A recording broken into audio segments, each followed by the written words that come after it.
Madame, Messieurs, heureuse de vous retrouver à ce rendez-vous d'actualité de province. L'actualité nous introduit directement en Ituri où 17 otages seraient exécutés par le milicien de la Codeco en territoire de Djougou. Cette alerte est de la société civile devant la presse. Ce lundi 27 mars, ces personnes ont été prises en otage le 25 mars dernier sur la Bambou à bord de 3 véhicules à destination de Mungwalu. Elles ont été par la suite amenées par 6 assaillants en direction de leur bastion où l'exécution a eu lieu. Une information confirmée par des sources militaires.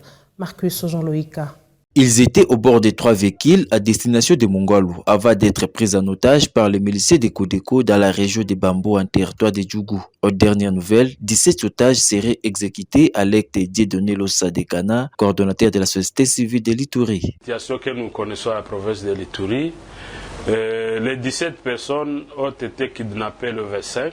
Selon nos informations, tous ces passagers sont assassinés. Donc, pour Codeco, tuer n'est pas un problème.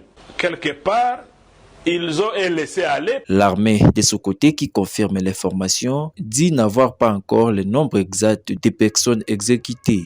Toutefois, les démarches sont en cours, nous a garanti l'administrateur policier de Djougou. À cette occasion, la société civile interpelle les gouvernements.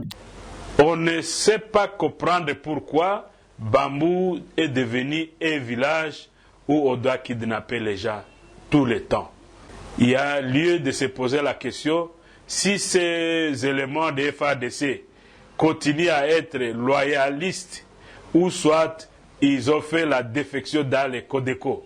Donc, nous croyons que si ce n'est pas le cas, l'État congolais doit les déférer devant la justice pour qu'ils expliquent les raisons pour lesquelles ce genre de choses se font dans cette zone.